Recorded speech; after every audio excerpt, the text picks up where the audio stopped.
Professor Sunita Kumar. जैसा कि मैं इस MSO 001 में ब्लॉक 3 ले रही हूँ और इसमें मैं सत्ता के विभिन्न पक्षों को अभी तक ऑलरेडी ले चुकी हूँ, जिसमें सत्ता का के सिद्धांतिक और संकल्पनात्मक मुद्दों पर मैंने लेक्चर्स लिए हैं, conceptual and theoretical issues of power. और इसमें मैंने कॉन्सेप्ट को, एक उसके सिद्धांतों को, उसकी वैधता को क्लास के संदर्भ में, मार्क्स के रेफरेंस में और कार्यात्मक परिप्रेक्ष्य, उसके अलावा पावर एंड इंस्टीट्यूशन, सत्ता और संस्थाएं, ये सभी विभिन्न पक्षों के आधार पे हम सत्ता को पहले ही समझ चुके हैं अन्य यूनिट्स में। आज हम शुरू करेंगे सत्ता का जो ये यूनिट 12 है, 12 है, जिसमें सत्ता और ज्ञान को समझने का प्रयत्न करेंगे।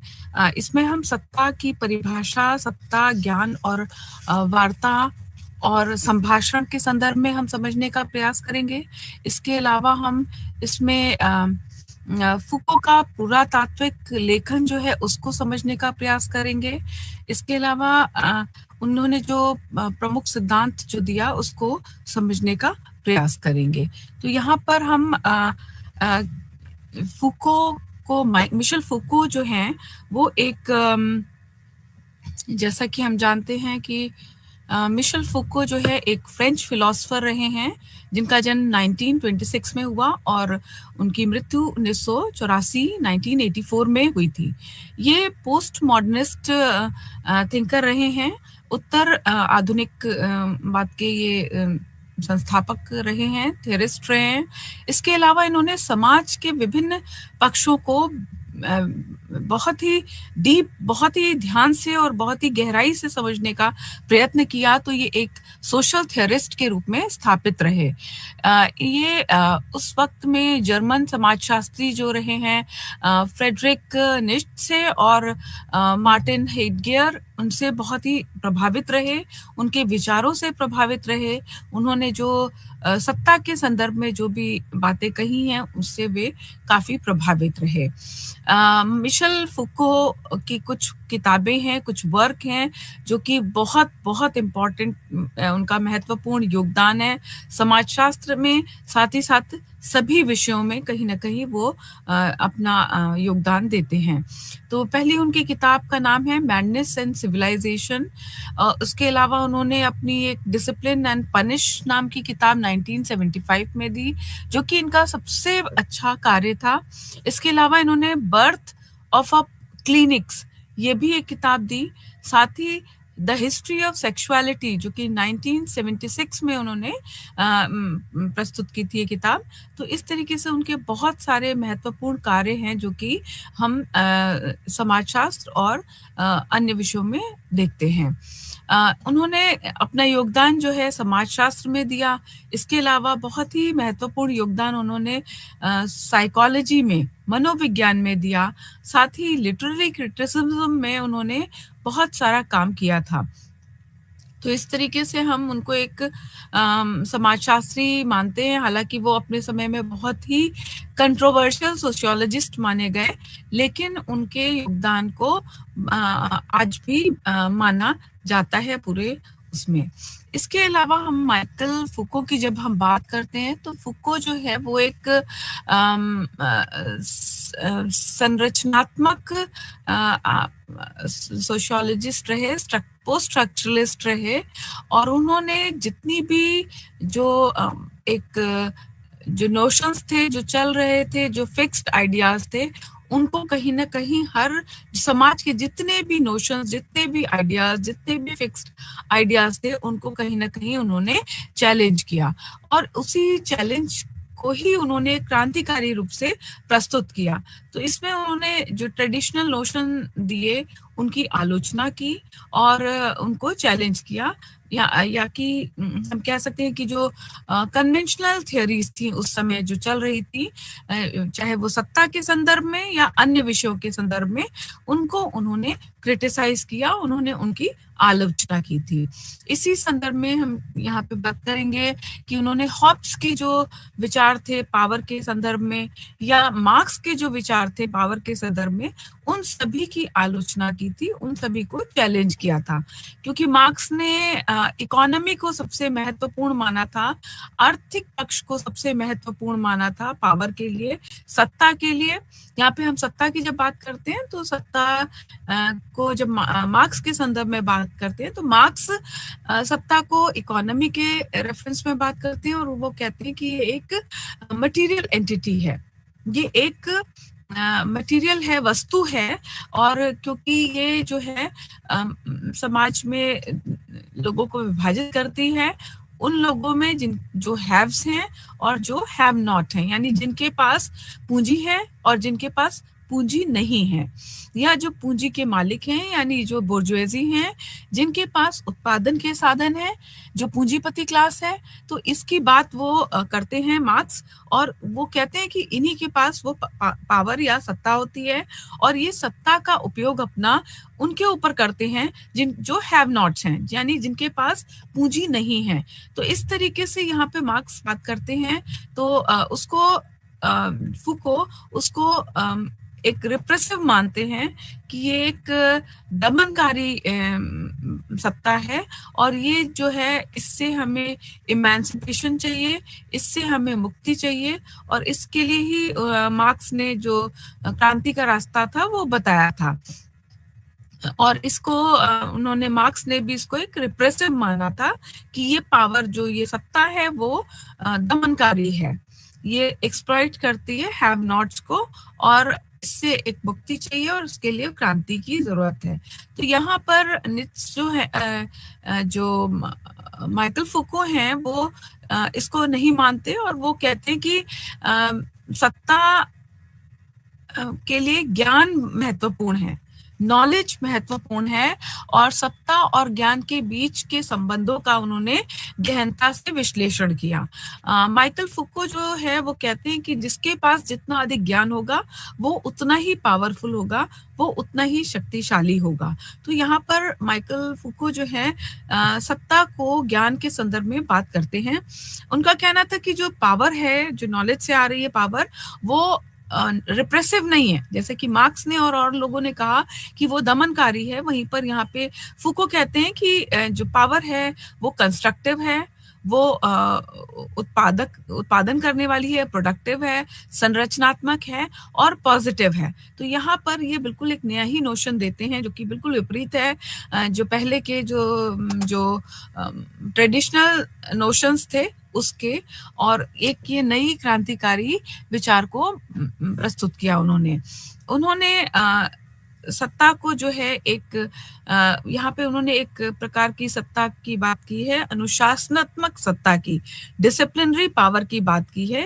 ये एक प्रकार है सत्ता का जिसको कि फूको ने प्रस्तुत किया, और उन्होंने कहा कि जो डिसिप्लिन के द्वारा, अनुशासन के द्वारा जो सत्ता होती है वो पॉजिटिव होती है, वो प्रोडक्टिव होती है, वो कंस्ट्रक्टिव होती है, रचनात्मक होती है।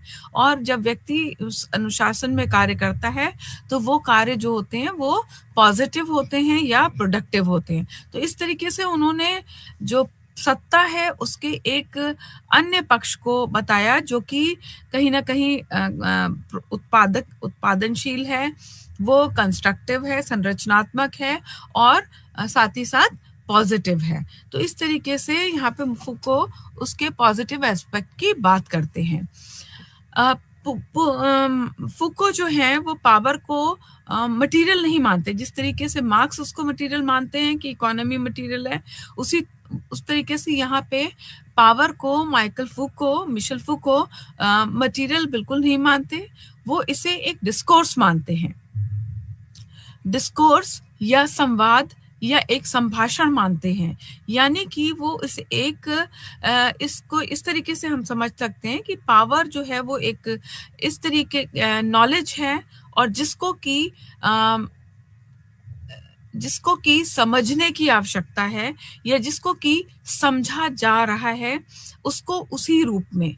तो उस एस्पेक्ट को, यानी जो कि एक डिस्कोर्स के रूप में है, उसको उन्होंने माना और उसको उन्होंने एब्स्ट्रैक्ट माना। ये कॉन्क्रीट नहीं है, ये एब्स्ट्रैक्ट है, ये अमूर्त है।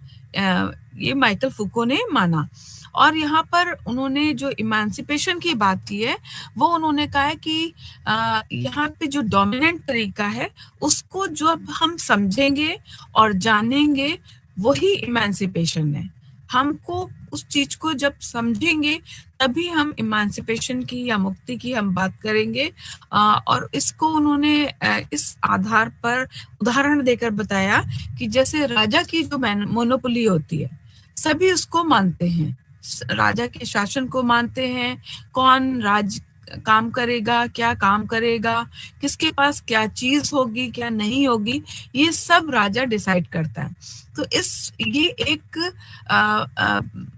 पॉपुलर डिस्कोर्स है, इसको सभी मानते हैं, समझते हैं और जानते हैं और उसी के अनुसार व्यवहार करते हैं। और जब हम उसको उसी तरीके से समझते हैं, तो उसी के आधार पर हमारा इमेंसिपेशन होता है, मुक्ति होती है। यही बात फुको कहना चाहते हैं। तो इस तरीके से एक जनरल तरीके से हम समझ पाते हैं कि जो फुको हैं, वो पावर को एक डिस्कोर्स मानते हैं, एक संभाषण मानते हैं, और उसको उसको समझना ही सबसे महत्वपूर्ण है। पावर को समझना ही सबसे महत्वपूर्ण है। यहाँ पे अब हम बात करेंगे कि फुको ने सत्ता को कैसे समझाने का प्रयत्न किया है। तो सत्ता को फुको ने संबंधों के आधार पर समझाने का प्रयास किया। उन्होंने कहा कि जो सत्ता है, सत्ता संबंधों को समझाया, ना कि उसको पूरी तरीके से परिभाषित किया। उन्होंने सत्ता के प्रयोग को कहा कि सत्ता एक तरीका है, ये एक क्रियाओं में और दूसरों में बदलाव लाने का एक तरीका है। फुको कहते हैं कि ज्ञान और सत्ता जो है आपस में जुड़ी तो है, पर पूरी तरीके से निर्भर हो ये आवश्यक नहीं है। मतलब वो पूरी तरीके से एक दूसरे से कनेक्टेड है, एक दूसरे से जुड़ी हुई बातें हैं, एक दूसरे पर निर्भर भी करती हैं, पर ये जरूरी नहीं कि वो निर्भर भी पूरी तरीके से करे ही करे। तो उस ज्ञान को वो इस तरीके से भी समझाने का प्रयास करते हैं कि किसी क्षेत्र में जैसे जहाँ पर सत्ता लागू है, वहां पर ज्ञान का उत्पादन हो सकता है, और वहीं पर कहीं ज्ञान जहाँ पर है, वहां पे सत्ता का प्रयोग भी हो सकता है। इसको समझाने के लिए उन्होंने बहुत महत्वपूर्ण एक उदाहरण दिया जेल का। और जेल में उन्होंने कहा कि जैसे कि जेल की जो सत्ता है, वहाँ एक जो सत्ता होती है, उस कंडीशन में भी ज्ञान का उत्पादन होता है, जैसे कि क्रिमिनोलॉजी है। तो ये वो एक इम्पॉर्टेंट उदाहरण दे करके बताते हैं कि सत्ता से ज्ञान का उत्पादन होता है।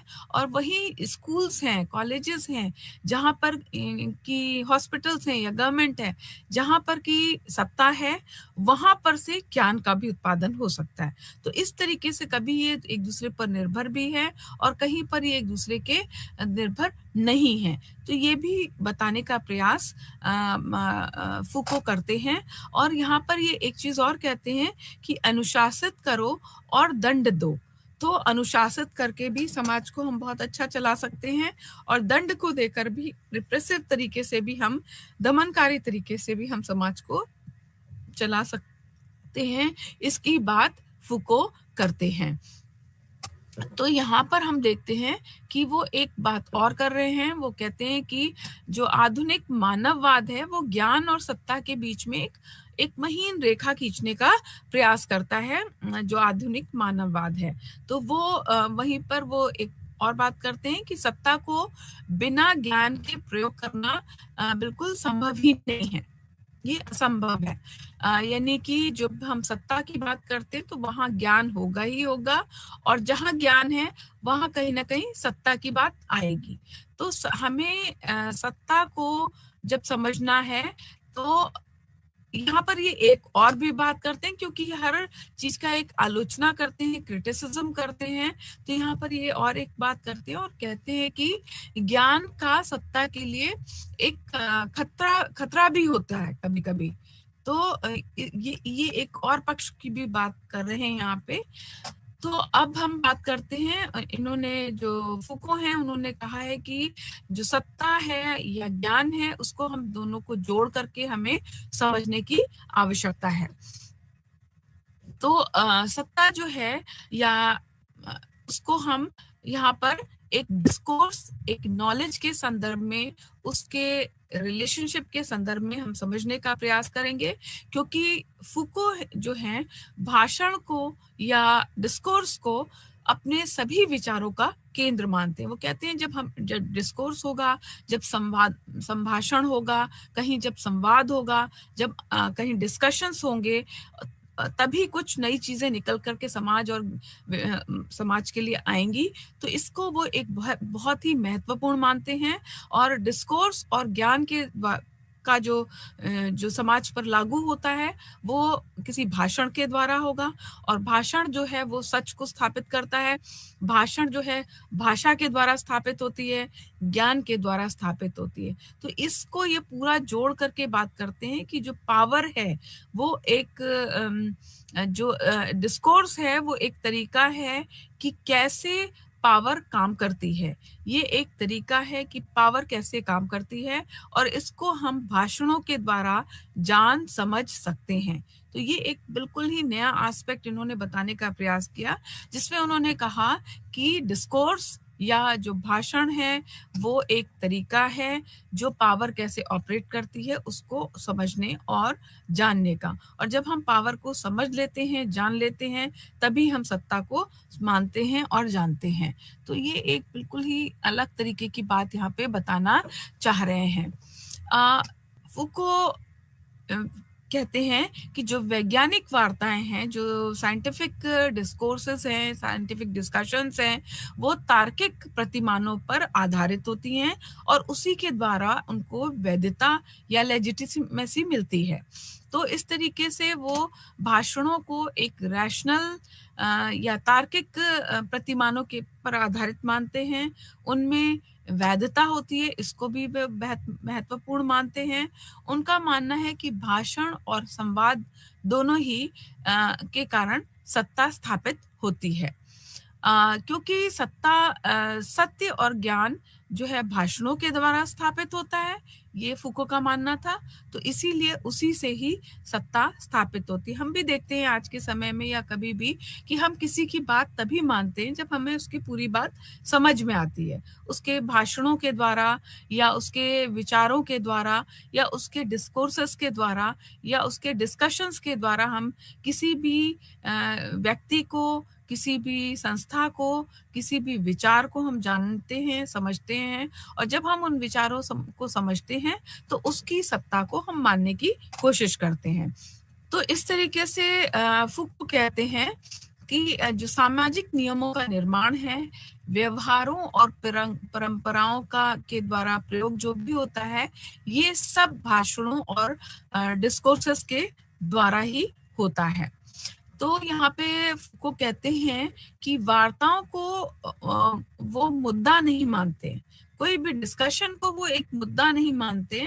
वो मानते हैं कि जो सत्ता है वो उत्पन्न होती है ज्ञान से अ, और वो संस्थागत हो जाती है। तो इस बात को ये एक बहुत महत्वपूर्ण मानते हैं कि सत्ता ज्ञान के द्वारा उत्पन्न होती है और उसी के द्वारा वो संस्थागत होती है। और उनका ये मानना है कि सत्ता वार्ताओं से जब उत्पन्न होती है, तो वार्ता जो है वो एक अकेली नहीं होती है। जब डिस्कशंस होते हैं, तो वो एक अकेली नहीं वार्ता होती है, बल्कि ये जो डिस्कशंस होते हैं, ये कई तरीके से होती हैं। समाज के हर तरफ से ये जो डिस्कशन किसी मुद्दे पर हम आज के समय में बात करें, चाहे वो होमोसेक्सुअलिटी की बात करें, चाहे लिव इन रिलेशनशिप की बात करें या किसी भी तरीके के हम सामाजिक मुद्दों की बात करते हैं, तो हम देखते हैं कि उस पर सभी लोगों के विचार आते हैं, हर तरीके के विचार आते हैं। कुछ पॉजिटिव भी होते हैं, कुछ नेगेटिव भी होते हैं, कुछ अलग ही एक नई विचारधारा को लेकर के आते हैं, कुछ रेवोल्यूशनरी होते हैं, कुछ ट्रेडिशनल होते हैं।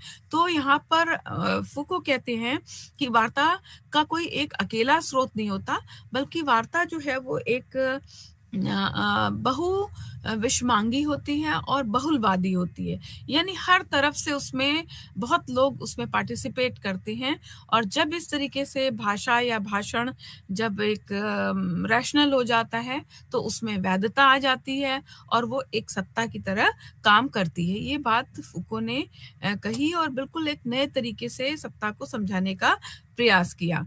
और उन्होंने ये कहा कि सत्ता लगभग सब जगह होती है। इस तरीके की जो ज्ञान पर आधारित सत्ता है, वो हर जगह हमें, हर स्थान पे हमें देखने को मिलती है। तो वो सत्ता को इस तरीके से वो जो डिस्कोर्सेस हैं, भाषण हैं, उनको वो एक मुद्दा बिल्कुल भी नहीं मानते। वो एक महत्वपूर्ण चीज़ मानते हैं एक सत्ता को स्थापित करने में। अब हम समझेंगे कि सत्ता, ज्ञान और वार्ता या संभाषण या डिस्कोर्स क्या हैं और कैसे आपस में जुड़े हुए हैं। यहाँ पर फुको बात करते हैं सत्ता, ज्ञान और वार्ता की, तो इनके बीच में वो आप एक विश्लेषण करते हैं और वो कहते हैं कि जो एनलाइटेंड रैशनैलिटी है, जो जागरूक तार्किकता है, वो वार्ता से ही विकसित होती है। यानी हम अपने आस-पास में भी देख लें कि कई बार बहुत सारे मुद्दे ऐसे होते हैं जिन पे बहुत डिस्कशंस होते हैं, बहुत भाषण होते हैं, बहुत वार्ता होती है और अंत में हम देखते हैं कि वो वार्ता जो जो सबसे जागरूक होती है, जो सभी तर्कसंगत होती है, जिसको सभी मान रहे होते हैं, उसी को एक्सेप्ट किया जाता है, उसी को माना जाता है। तो यहाँ पर फुको सत्ता और ज्ञान और वार्ता तीनों को विश्लेषित करते हुए यहाँ पर एनलाइटेंड रैशनैलिटी की, जागरूक सत्ता की, जागरूक तार्किकता की बात को बताते हैं। वहाँ यहाँ पे ये भी कहते हैं कि ये प्रगतिशील होती हैं और कल्याणकारी रूप से डिस्कोर्सेस होते हैं। तो ये जितने भी कल्याणकारी और प्रगतिशील होंगे, उतने ही ज़्यादा उनमें तार्किकता होगी और वो सत्ता के रूप में स्थापित होंगे। यहाँ पर को जागरूक तर्क संगतता की जो बात करते हैं, उनमें संस्थाओं के आधिपत्य की जो बात करते हैं, उसमें एक नॉर्मेटिव पावर की बात करते हैं, एक नियामक सत्ता की बात करते हैं, जो कि एक वैध ढांचे का निर्माण करती हैं। यानी जागरूक जो तर्क संगतता है, वो किसी संस्था को स्थापित करती है। जब संस्था स्थापित होती है तो आवश्यक है कि कुछ नॉर्म्स वहाँ के बनेंगे, कुछ नियामक सत्ता बनेगी, उसका एक वैध ढांचा होगा और वही एक सत्ता को स्थापित करता है। यही व्यक्ति को अनुशासित करता है, प्रतिबंधित करता है और काम करने के लिए योग्य बनाता है। तो यहाँ पर जो फुको है वो अध्ययन करते हैं उन उद्विकासीय रैशनैलिटी का, जिससे कि बुद्धिमत्ता का उदय होता है और ये पता चलता है कि ज्ञान कितना अनुभाविक और एम्पिरिकल है। तो यहाँ पर बात करते हैं वो उस रैशनैलिटी की, कि उस रैशनैलिटी का, उस तार्किकता का कैसे उद्विकास होता है, इवोल्यूशन होता है, कैसे बुद्धिमत्ता स्थापित होती है और उसी के साथ-साथ ज्ञान कैसे अनुभाविक और एम्पिरिकल हो जाता है। तो यहाँ पे फुको जो है इतिहास को भी इसी तर्कसंगतता के आधार पर समझने का प्रयास करते हैं, उसको समझाने का प्रयास करते हैं। वे मानते हैं कि जो ज्ञान है वो एक उपकरण की तरह से है। वो एक इंस्ट्रूमेंट है जिससे कि किसी का आचरण और व्यवहार समझा जा सकता है, परिभाषित हो सकता है। ज्ञान जो है वो सत्ता का एक साधन है। यानी कि ज्ञान जो है, जो तार्किक है, जो रैशनल है, वो एक सत्ता का एक साधन है, एक उपकरण है। तो जिसको कि अनुभाविक क्षेत्र में हम देखते हैं और उसके आधार पर हम व्यवहारों को, रीति-रिवाजों को और उसके अस्तित्व को जानने और समझने को और स्थापित करने का प्रयास करते हैं। तो इस तरीके से ज्ञान का जो क्षेत्र है वो सत्ता के क्षेत्र को तथा सत्ता का क्षेत्र ज्ञान के क्षेत्र को परिभाषित करता है। यहाँ पर दोनों एक दूसरे से जुड़े हुए हैं, सत्ता और ज्ञान, ज्ञान और सत्ता एक दूसरे को परिभाषित करते हैं, एक दूसरे को समझाते हैं। और ये सारी चीजें तब होती हैं जब संभाषण या वार्ता या डिस्कोर्स होता है जो कि जागरूक और तार्किक होता है। तो इस तरीके से जो फुको है वो सत्ता, ज्ञान और वार्ता को संभाषण के डिस्कोर्सेस के द्वारा समझाने का प्रयास करते हैं। अब इसके बाद जो फुको है वो सत्ता के जो प्रकृति है, जो आधुनिक प्रकृति है सत्ता की, उसको समझाने का प्रयास करते हैं। वो कहते हैं कि क्योंकि वो खुद स्वयं एक पोस्ट मॉडर्निस्ट थिंकर रहे हैं, तो वो सत्ता को की व्याख्या जो है उत्तर आधुनिक ढांचे के आधार पर करने का प्रयास करते हैं। पोस्ट मॉडर्निस्ट फ्रेमवर्क के आधार पर सत्ता को समझाने का प्रयास करते हैं। वो कहते हैं कि सत्ता जो है वो सैद्धांतिक उत्पादन की तरीके से है, वो एक सिद्धांत थियोरेटिकल प्रोडक्शन है। तो वो एक पोस्ट मॉडर्निस्ट हैं और वो इसको इसी संदर्भ में समझाने का प्रयास करते हैं। फुको ने सत्ता और ज्ञान का जो विश्लेषण किया, उसमें उन्होंने दो पद्धतियों को, दो उपागम को, दो मेथड्स को बताने का प्रयास किया है। उन्होंने यहाँ पर दो जो मेथड्स बताए हैं उसमें उन्होंने एक पुरातत्वीय पद्धति का प्रयोग किया, आर्कियोलॉजिकल मेथड का प्रयोग किया। वहीं दूसरी तरफ उन्होंने वंश विषयक या जेनेलॉजी का प्रयोग किया है। तो यहाँ पर वो सत्ता और ज्ञान का जो विश्लेषण करते हैं वो इन दो आधारों पर करते हैं। इस तरीके से वो समाज में सत्ता को कैसे कार्य करती है और कार्य करने की कौन सी विधियां हैं उसको ये जानने का प्रयास करते हैं और यही वो सबको समझाने का प्रयास करते हैं। फुको का जो पुरातत्वीय लेखन है, आर्कियोलॉजी ऑफ नॉलेज की जो बात कर रहे हैं वो, तो वहाँ पर वो अपने जो प्रारंभिक लेखन है उसमें उन्होंने इसके विषय में हमें जानकारी दी है। उसमें उन्होंने तार्किकता और बुद्धिमत्ता को, इतिहास की तार्किकता और बुद्धिमत्ता के ऊपर प्रहार भी किया। उन्होंने अपने इस प्रमुख लेखन, एक जो उनका अलग एक प्रमुख लेखन है जिसमें उन्होंने जिसका नाम है मैडनेस एंड सिविलाइजेशन, पागलपन और सभ्यता, इसमें उन्होंने पागलपन और आधुनिक तर्क के बीच के संबंध को समझने और बताने का प्रयास किया। उन्होंने उसमें पागलपन को एक तर्क संगतता और बुद्धिमत्ता का विरोधी बताया है। उन्होंने इस पर क्योंकि काफी अध्ययन किया था, उन्होंने पागलपन पे, क्योंकि वो साइकोलॉजी भी पढ़ रहे थे और जानना चाह रहे थे उसमें भी कई विषयों को, तो उन्होंने यहाँ पर पागलपन का अध्ययन किया और उसमें उन्होंने जो किताब लिखी मैडनेस एंड सिविलाइजेशन, उसमें उन्होंने पागलपन और आधुनिक तर्क के बीच में संबंध को बताने का प्रयास किया। और उन्होंने कहा कि पागलपन को तर्क संगतता का पूरी तरीके से विरोधी मानना चाहिए। इसके बाद उन्होंने अपनी जो पुरातत्वीय लेखन है उसमें अपनी जो पुस्तक है द ऑर्डर ऑफ थिंग्स, जो कि फ्रेंच में पब्लिश हुई थी 1966 में, उन्होंने मानव और समाज विज्ञानों का उदय का कैसे उदय हुआ, कैसे ओरिजिन हुआ, कैसे उसका इवोल्यूशन हुआ, उसको बताने का प्रयास किया। इसमें उन्होंने क्रांति, परंपरागत और आधुनिक काल, नियमों, परिकल्पनाओं और व्यवस्थित प्रक्रम में निहित जितनी भी विषय थे उनको उन्होंने समझाने का प्रयास किया।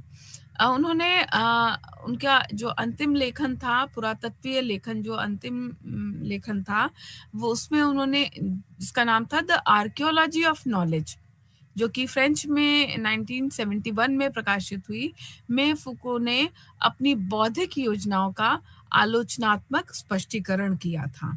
तो उन्होंने बहुत सारी जो अपनी जो आइडियाज थे, जो विचार थे, उस पे भी उन्होंने क्रिटिसिज्म भी दे करके उसको एक्सप्लेन किया था। तो फुको जो है पुरातत्वीय लेखन की आलोचना, हालांकि जो फुको हैं उनके पुरातत्वीय लेखन की आलोचना की गई, इसलिए की गई क्योंकि उसमें उन्होंने संभाषण और वार्ता को बहुत अधिक बल दिया। उन्होंने शुरुआत में जैसे कि कहा, हम लोगों ने अभी समझा भी कि वार्ता और ज्ञान बहुत पूरी तरीके से संबंधित है। ज्ञान जो है वो वार्ता और संभाषण से ही स्थापित होती है और उसी से सत्ता स्थापित होती है। तो यहाँ पर हम देखते हैं कि जो फूको हैं उनको उनकी जो पुरातत्वीय लेखन है उसकी आलोचना इसलिए की गई कि क्योंकि उसमें उन्होंने संभाषण या वार्ता पे बहुत अधिक बल दिया था। उनके जो लेखन है उसमें सिद्धांत और ज्ञान के विश्लेषण को हालांकि महत्व मिलता है। तो इस तरीके से हम देखते हैं कि उन्होंने ज्ञान के संदर्भ में बात की, उन्होंने विभिन्न विषयों पर बात की। इसके बाद हम बात करेंगे फूको का वंशावली लेखन। तो वंशावली लेखन जो है फूको का, उसमें उन्होंने जीनियोलॉजी की बात की है। उनकी जीनियोलॉजिकल राइटिंग्स जो हैं, जो वंशावली लेखन है, वो एक बहुत महत्वपूर्ण है। उसमें जो फूको हैं वो आनुवांशिकी के ऊपर बल देते हैं, उसके प्रसार और बदलाव की ओर संकेत करते हैं। साथ ही वो इस कहते हैं कि फुको ने पुरातत्वीय लेखन की भांति उसकी अनुवांशिकीय अनिरंतरता की खोज की है, यानी डिसकंटिन्यूटी की बात की है। उन्होंने अपना जो पुरातत्वीय लेखन था, जो जिसके अभी हम लोगों ने जिसको समझा, उसी की तरीके से उन्होंने अनुवांशिकी या फिर अनिरंतरता की भी बात की है, डिसकंटिन्यूटी की भी बात की है। उन्होंने ऐतिहासिक परिप्रेक्ष्यों को स्पष्ट किया। साथ ही साथ उन्होंने पुरातत्व से लेकर अनुवांशिकीय संभाषण के क्षेत्र के अंतर्गत बहुसंख्या और बहुलता पर बल दिया, यानी मल्टीप्लिसिटी और प्लूरलिटीसिटीज पर उन्होंने महत्व दिया है। पुरातत्व के बाद उन्होंने अनुवांशिकी पे बात की। अपना जो संभाषण उन्होंने इस विषय पर दिया, उसमें उन्होंने बहुसंख्या और बहुलता पर बल दिया। तो हम देखते हैं कि वैकासिक इतिहास की अनिरंतरता अंतरधारा के परिवर्तन को छोड़ देती है और मानव विज्ञानों की उत्पत्ति में तर्क के योग की जांच करती है। तो यहाँ पर ये तर्क को लेकर के बात को समझाने का प्रयास करते हैं। इसके अलावा जो माइकल फुको हैं वो 1970 के दशक में सत्ता को का उन्होंने सिद्धांतीकरण किया। उन्होंने सत्ता को सिद्धांतों के आधार पर समझाने का प्रयत्न शुरू किया। उनका सत्ता की जो अवधारणा है वो पूर्व के न्यायिक, राजनीतिक और आर्थिक संदर्भ से क्रांतिकारी रूप से भिन्न है। जैसे आर्थिक रूप से तो मार्क्स ने ही कहा था। इसके अलावा अन्य तरीकों से अन्य विद्वानों ने जो बात की है उससे ये क्रांतिकारी रूप से भिन्न है। उसकी पहले जो जो ट्रेडिशनल थे उनसे ये पूरी तरीके से भिन्न है। वो मानते हैं कि सत्ता को इन पैमानों से नहीं देखा जा सकता है। सत्ता को वो एक विस्तृत, अनिश्चित और विभिन्न रूप में देखते हैं जो कि व्यक्ति की पहचान को बनाती है। तो यहाँ पर ये बिल्कुल ही अन्य तरीके से बात करते हैं और सत्ता को वो किसी भी पैमाने से जोड़ने का प्रयास नहीं करते हैं, चाहे वो आर्थिक हो, न्यायिक हो, राजनीतिक हो, किसी भी रूप में, बल्कि वो एक उसको वो एक विस्तृत, अनिश्चित और विभिन्न रूप में मानते हैं जिससे व्यक्ति की एक पहचान बनती है। तो इस प्रकार हम ये देखते हैं कि फूको जो है वो सत्ता को एक बाधक और निषेधात्मक रूप नहीं के रूप में नहीं देखते हैं। यहाँ पे फूको जो है सत्ता को ना तो बाधक मानते हैं, ना ही निषेधात्मक मानते हैं, यानी कि ना ही वो इनहिबिटिंग है, ना ही वो नेगेटिव है। सत्ता को वो बिल्कुल भी नेगेटिव नहीं मानते, किसी भी रूप में वो समाज में बाधक नहीं मानते, बल्कि वो सत्ता को उत्पादक और उपचारात्मक मानते हैं। यानी वो सत्ता को प्रोडक्टिव मानते हैं, प्रिस्क्रिप्टिव मानते हैं और पॉजिटिव मानते हैं और उनका मानना है कि जो सामाजिक मानकों के जो अधिकार के द्वारा ये जो सत्ता है वो काम करती है। इसलिए सत्ता जो है वो उत्पादक हो जाती है, प्रोडक्टिव हो जाती है, प्रिस्क्रिप्टिव हो जाती है, उपचार करने का काम करती है और पॉजिटिव हो जाती है। अब हम बात करेंगे यहाँ पर कि जो उन्होंने प्रथम प्रश्नावली लेखन जो अपना लिखा था, पहला जो कार्य किया था उसमें उन्होंने अपना डिसिप्लिन एंड पनिश नाम की किताब जो उन्होंने पब्लिश की थी। तो उसमें फूको सत्ता की अनुशासनात्मक सीमाओं के अंतर्गत आत्मा, शरीर और विषम के निर्माण का वर्णन करते हैं। यहाँ पर वो अपनी जो पुस्तक डिसिप्लिन एंड पनिश है उसमें वो अनुशासनात्मक सीमाओं की बात करते हैं। उनका कहना है कि जो स्कूल हैं, अस्पताल हैं, फैक्ट्रियां हैं, जेल हैं, ये सभी में जो अनुशासन होता है वो एक सत्ता के रूप में काम करती है।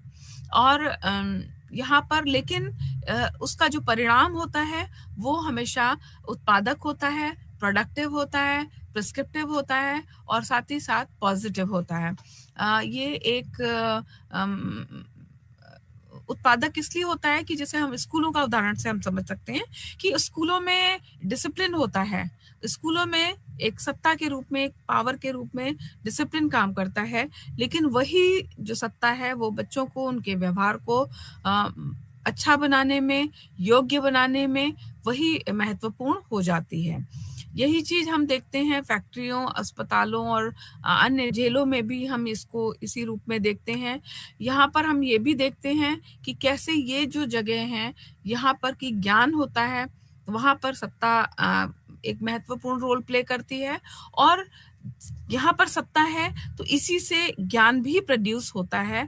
यानी कि अगर कोई व्यक्ति का व्यवहार अच्छा हो रहा है, बच्चे स्कूल में अच्छा सीख रहे हैं, जेलों में लोगों का व्यवहार सही हो रहा है, तो ये एक तरीके से ज्ञान का ही उत्पादन है, प्रोडक्शन है, प्रोडक्टिव है और ये एक पॉजिटिव तरीका है। तो फूको इसको इस रूप में स्थापित करने का प्रयास करते हैं। वो कहते हैं कि जो मॉडर्न सोशल इंस्टीट्यूशंस हैं, जो आधुनिक सामाजिक संस्थाएं हैं और तार्किक संस्थाएं हैं, उनकी प्रकृति के बीच में उन्होंने उनकी दोनों का के संबंधों को जानने का प्रयास किया। उनकी जो संबंधों की प्रकृति है उसको समझने का, उनके संबंधों के का परीक्षण भी उन्होंने किया।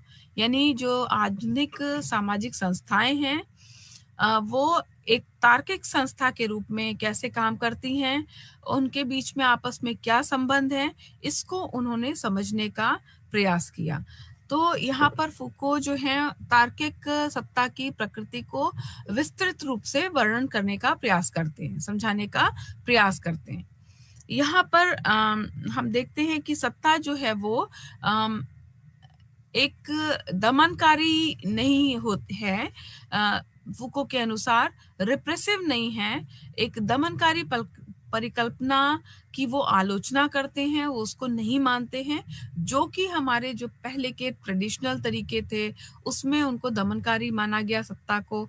एक वो पुराना नोशन था कि जहाँ पे भी सत्ता है वहां पे दमन है, रिप्रेशन है। तो यहाँ पर उसको फूको नहीं मानते हैं, उसका विरोध करते हैं, उसकी आलोचना करते हैं और वो कहते हैं कि सत्ता जो है वो एक नया तरीके से स्थापित होती है, तर्क के आधार पर स्थापित होती है और वो रिप्रेसिव नहीं है बल्कि वो प्रोडक्टिव है, वो रेस्टिट्यूटिव है। तो यहाँ पर जब हम बात करते हैं फूको की, तो फूको जो है वो उनकी मानते हैं कि सत्ता एक तो पहली बात सर्वव्यापक है, हर जगह है, हर तरीके से है, हर जगह विद्यमान है।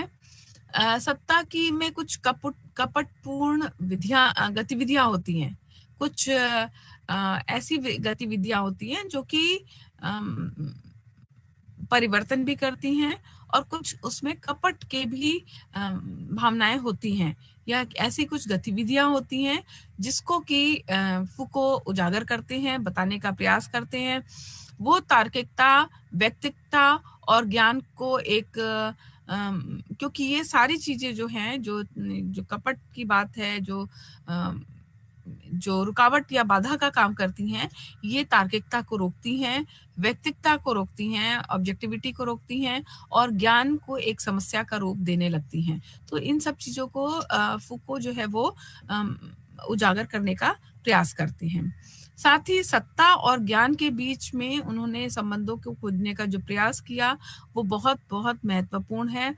फूको के दृष्टिकोण को प्रायः दमनकारी भी माना जाता है, लेकिन पुरातत्वीय एवं वंश विषयक लेखन से उनकी आधुनिक तार्किकता की सत्ता का है वो पता चलता है।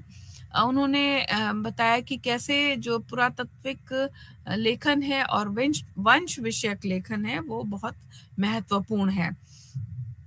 फूको का सिद्धांतीकरण जो है, इस विश्वास पे निहित है कि ज्ञान जो है वो परिवर्तनीय है, ज्ञान जो है उसका परिवर्तन होता रहता है।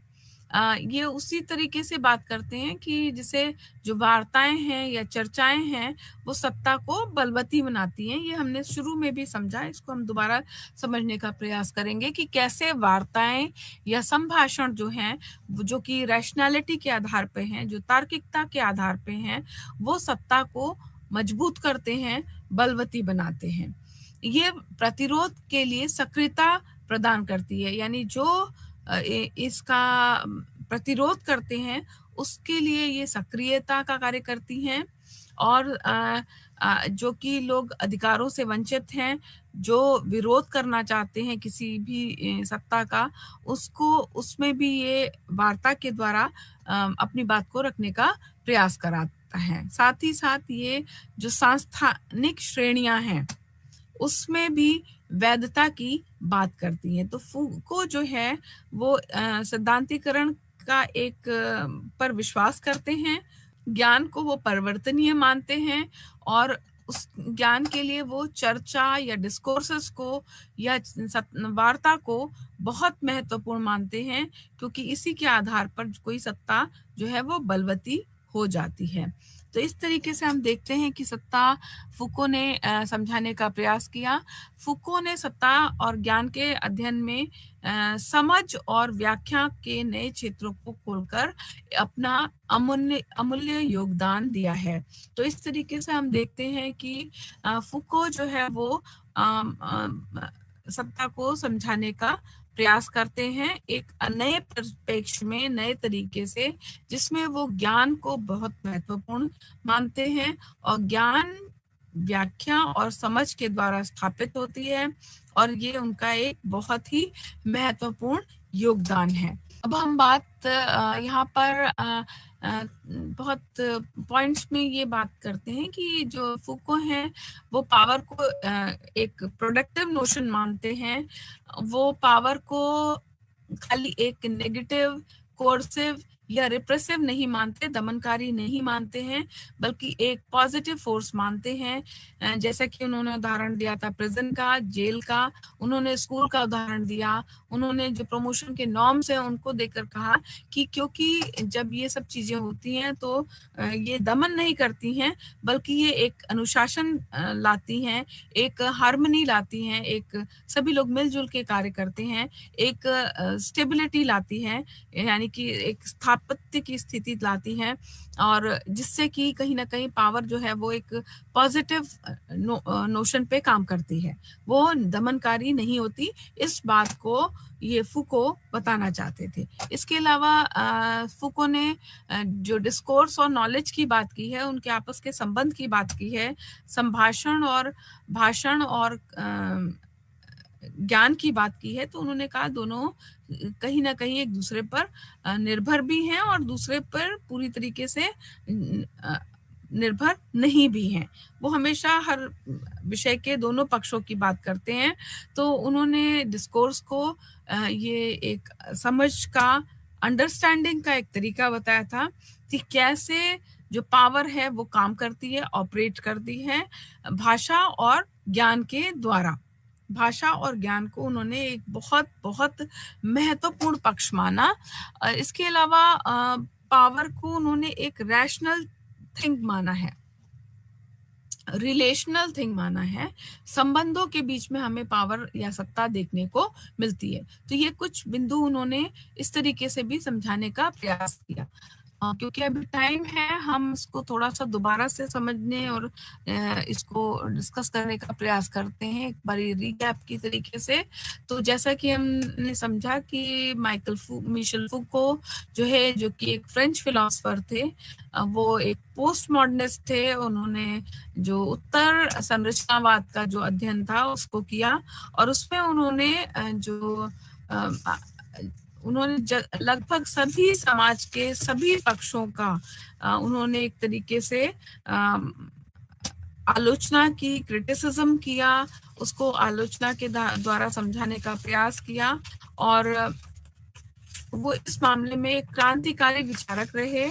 और उन्होंने जो समाज के जो फिक्स्ड आइडियाज थे, जो भी जिस भी तरीके के फिक्स्ड आइडियाज को थे, उनको न मानकर उनको अपने द्वारा, अपने विचारों के द्वारा, अपनी तार्किकता के द्वारा, अपने भाषा और संभाषणों के द्वारा समझाने का प्रयास किया। वो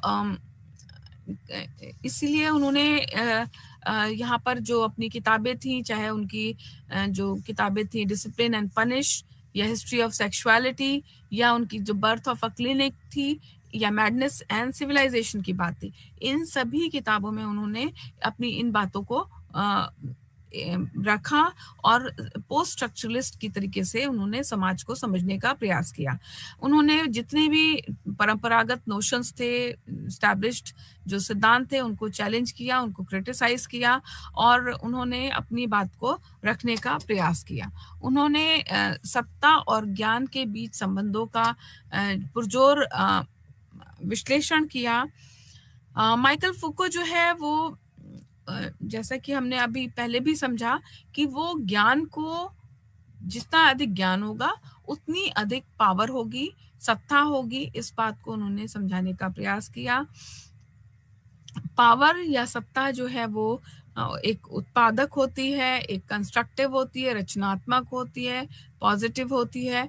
इसको उन्होंने बताने का प्रयास किया, और उन्होंने कहा कि जिस तरीके से जो पूर्व में जो ट्रेडिशन नोशंस थे वो ज़्यादातर दमनकारी थे, सत्ता को उसमें दमन के रूप में माना जाता था कि वो रिप्रेस करती है, जैसे कि मार्क्स ने कहा और अन्य लोगों ने कहा, हॉब्स ने कहा, या अन्य चाहे वो जिसका आधार राजनीति रहा हो, आर्थिक रहा हो, या किसी अन्य प्रकार से।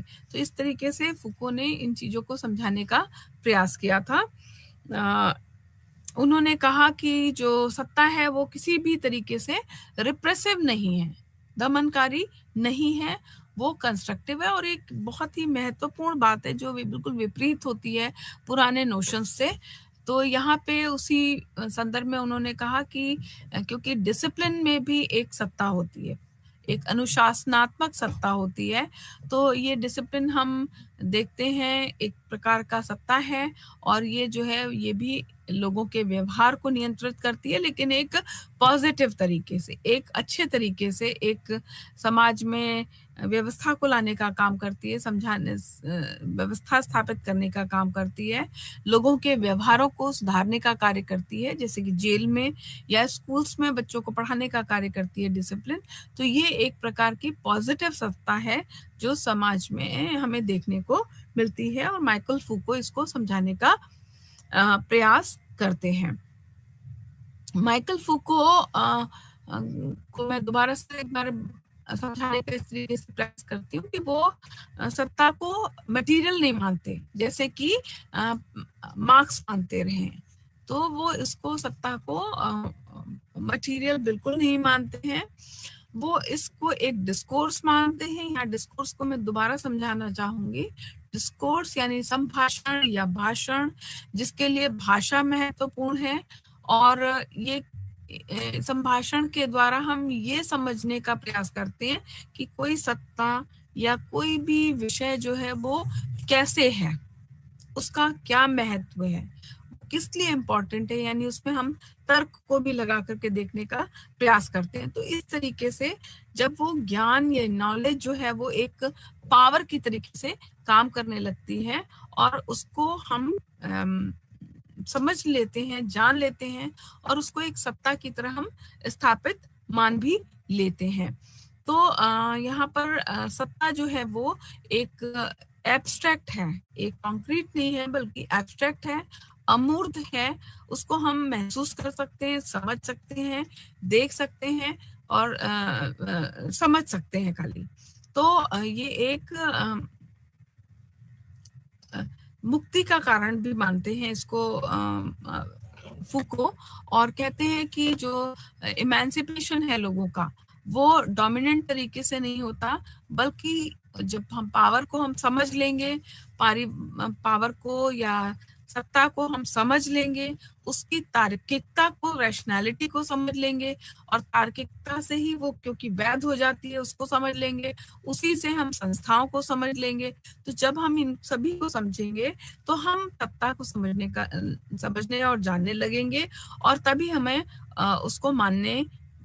उसको हम मान पाएंगे। तो ये सारी चीजें उन्होंने सत्ता को समझाने के लिए बताई हैं। तो यहाँ पर हम देखते हैं कि फूको जो है वो पावर को प्रोडक्टिव मानते हैं, उसको वो एक पॉजिटिव नोशन मानते हैं। इसके द्वारा एक डिसिप्लिन आता है, हार्मनी आती है समाज में, स्टेबिलिटी आती है, और इस तरीके से समाज में ये परिवर्तन आते हैं जो कि एक पॉजिटिव नोट में है। अब हम बात करेंगे सत्ता की जो बात है उसको हम एक रिकैप की तरीके से देखते हैं कि जो फूको हैं वो सत्ता को ज्ञान के, यहाँ पे हम दोबारा से एक बारी प्रिजन का एग्जाम्पल या स्कूल का एग्जाम्पल लेकर के समझने का प्रयास करते हैं कि कैसे जो जेल है, क्योंकि वहाँ पे अनुशासनात्मक सत्ता होती है, तो जो प्रिजन के जो इनमेट्स होते हैं जो वहाँ पे रहते हैं उनके व्यवहारों में परिवर्तन आता है, सुधार आता है, और जब ये सुधार आता है तो वो उनका जो व्यवहार है वो उत्पादक, रचनात्मक हो जाता है, और वो एक समाज में पॉजिटिव परिवर्तन या पॉजिटिव नोशन लेकर के आता है। उसी तरीके से स्कूल के अंदर जो डिसिप्लिन का जो सिस्टम होता है वो बच्चों में एक परिवर्तन जो लाता है वो बहुत ही पॉजिटिव होता है। जो बच्चे होते हैं स्कूल में या किसी भी संस्था में, वो एक डिसिप्लिन में काम करते हैं, एक हार्मनी में काम करते हैं, स्टेबिलिटी के साथ काम करते हैं और समाज के योग्य बनते हैं, और उसके द्वारा वो इन चीजों को सीखने का प्रयास करते हैं। तीसरी बात उन्होंने प्रमोशन ऑफ नॉर्म्स की कही है, तो वो भी तभी होगा, नॉर्म्स तभी बनेंगे जब वहाँ पर डिस्कशंस होंगे, सत्ता होगी, और उसके द्वारा कुछ नॉर्म्स की स्थापना होगी, और ये नॉर्म्स जो हैं वो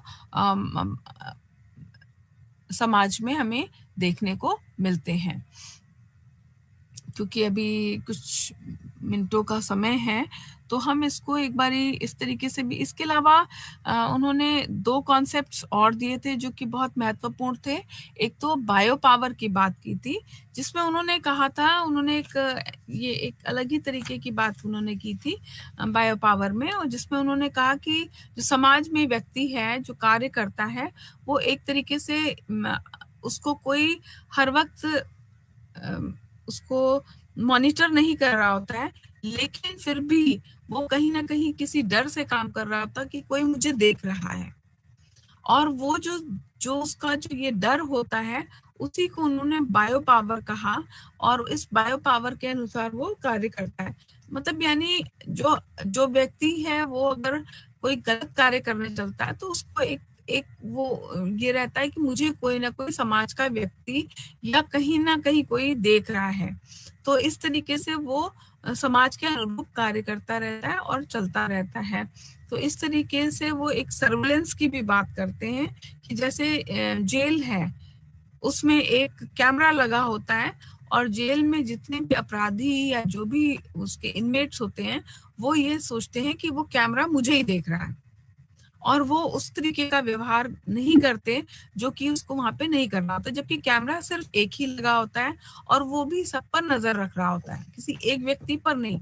परंतु हर व्यक्ति वहाँ पर जो इनमेट इनमेट होता है, वो यही समझता है कि कैमरा मेरी ही तरफ लगा है और मैं ऐसा कुछ काम करूँगा, तो मुझे सज़ा मिलेगी या मुझे पनिशमेंट मिलेगी। तो ये एक तरीके का उन्होंने जो इनविजिबल पावर है, उसकी बात की थी यहाँ पे।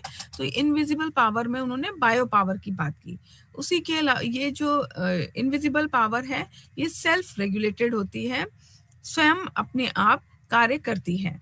उसके अलावा उन्होंने एक पैनऑप्टिज्म की बात की, वो भी इसी तरीके की बात है कि व्यक्ति ये मानता है कि उसको कोई देख रहा है और उस डर से वो जो कार्य है उसको बच के करता रहता है, एक डिसिप्लिन में करता है, एक हार्मनी में करता है और एक स्टेबिलिटी में करता है, और जिससे कि वो जो जो सत्ता है वो पॉजिटिव हो जाती है, पॉजिटिव फोर्स के रूप में काम करती है, ना कि रिप्रेसिव रूप में काम करती है। अब जो डिस्कोर्स और नॉलेज की बात थी, उनके संबंधों की बात थी, उसमें उन्होंने कहा कि ये एक अंडरस्टैंडिंग का तरीका है कि पावर कैसे काम करती है। और ये एक बहुत महत्वपूर्ण बात है कि पावर कैसे काम करती है, इसको समझना बहुत ही ज़रूरी था। पावर तभी काम करती है जब हम उसको हम समझ पाते हैं, और समझ तभी हम पाते हैं जब वहाँ पर कोई वार्ता होती है, कोई संभाषण होता है, कोई चर्चा होती है, कोई डिस्कशन होता है। ये डिस्कशन एक ही तरफ से नहीं होता है, ये बहुत तरफ से होता है। बहुत सारे आइडियाज़ उसमें आते हैं। तो यानी कि उसमें तार्किकता भी आती जाती है। उसमें जितनी तार्किकता आती है, उतना ही वो रिफ़ाइन होता जाता है और उसको हम मानने की कोशिश करते हैं। तो यहाँ पे जो भाषा है, जो लैंग्वेज है, वो भी बहुत महत्वपूर्ण होती है। हम देखते हैं कि जनरली हम कुछ लोगों से प्रभावित हो जाते हैं, उसकी सत्ता को मानने लगते हैं, चाहे वो धर्म में हो, चाहे वो आर्थिक उसमें हो, या कोई एक मोटिवेशनल स्पीकर है, उसकी हम बातों को मानने लग जाते हैं। तो वो उसके भाषा के प्रभाव के कारण ही होता है। उसकी भाषा की या उसके संभाषण की या उसके जो वार्ता की जो सत्ता है, उसी के आधार पर ये एक जो ज्ञान उत्पादित होता है, ज्ञान प्रोड्यूस होता है, उसी को हम सत्ता के रूप में मानने लगते हैं। तो इस तरीके से हम देखते हैं कि सत्ता को जो फूको हैं, उन्होंने विविध आधारों पर समझने का एक बिल्कुल ही नए पर्सपेक्टिव में समझाने का प्रयास किया, जो ट्रेडिशनल या परंपरागत तरीका था उससे बिल्कुल ही विपरीत है, अलग है, और यहाँ पे वो ज्ञान को बिल्कुल उससे जोड़कर बात करते हैं, समझाने का प्रयास करते हैं। फूको ने बात की है सत्ता और ज्ञान का जो विश्लेषण किया उन्होंने, उसमें जो उन्होंने 2 पद्धतियों को प्रयोग किया है। जो एक पुरातत्वीय पद्धति है और दूसरी वंश विषयक पद्धति है, यानी आर्कियोलॉजी है एक तरफ और दूसरी तरफ जीनियोलॉजी है। ये दोनों अलग ही एक पक्ष हैं जिसको लेकर के उन्होंने ज्ञान को और सत्ता को समझाने का प्रयास किया। तो उनकी जो पुरातत्वीय लेखन है, जिसमें उन्होंने अनेक किताबें लिखी, जिसमें कि मैडनेस एंड सिविलाइजेशन की बात की, उसमें उन्होंने पागलपन तक का अध्ययन किया और उसको उन्होंने आधुनिक तर्क के आधार पर देखने का प्रयास किया। इसके अलावा उन्होंने जो मानव समाज है, जो मानव है और समाज विज्ञान है, उनको भी समझने का प्रयास किया था, और उसको उन्होंने जो अपनी सबसे आखिरी उनकी आर्कियोलॉजिकल पे जो किताब थी, उसमें उन्होंने द आर्कियोलॉजी ऑफ नॉलेज लिखी और इसमें उन्होंने इन बातों को समझाने को की बात की है। फूको जो है वो वैज्ञानिक मनोचिकित्सा जो कि 19वीं शताब्दी में उभर कर आई थी, वह नैतिकता के साथ गुंथी हुई थी। उस वक्त जो मनोचिकित्सा थी वो नैतिकता के साथ गुंथी हुई थी। उसमें पागलपन का जो वैज्ञानिक इलाज था, उसको बंधन में रख कर के किया जाता था। इसको वो इसको वो अलग तरीके से देखना चाहते थे, और फूको के लिए सत्ता प्रक्रिया प्राचीन जकड़न से अधिक दमनकारी थी, ये उनका कहना या मानना था। तो यहाँ पर हम देखते हैं जो उनकी पुरातत्वीय लेखन है, उसकी थोड़ी आलोचना यहाँ पे की गई थी, क्योंकि यहाँ पर वो हर बात को वो वार्ता के आधार पर या फिर संभाषण के आधार पर ही समझाने का प्रयास करते हैं, जिसके लिए उनको पूरी तरीके से क्रिटिसाइज किया गया था। उनके इस लेखन में सिद्धांत और ज्ञान के विश्लेषण को महत्व मिला, यानी थियरीज को जो है वो बहुत अधिक वो महत्व देते हैं, ज्ञान के विश्लेषण को महत्व देते हैं, और यहाँ पर वो रैशनैलिटी की बात करते हैं। फिर जो दूसरा जो पद्धति उन्होंने बताई थी, वो थी फूको का वंशावली लेखन, जीनियोलॉजिकल राइटिंग्स। तो इसमें उन्होंने जो बात की है वो उन्होंने कहा कि जो ऐतिहासिक परिप्रेक्ष्य है उसको स्पष्ट करने का उन्होंने प्रयास किया। उन्होंने पुरातत्व से लेकर आनुवांशिकीय संभाषण के क्षेत्र के अंतर्गत बहुसंख्या और बहुलता पर बल दिया। उन्होंने मल्टीप्लिसिटी और प्लूरलिस्टिसिटी को के ऊपर उन्होंने के अध्ययन पर उन्होंने बल देने का प्रयास किया। यहाँ पर वो सैद्धांतिकरण की क्रिया को बताने का प्रयास करते। धन्यवाद। Thank you.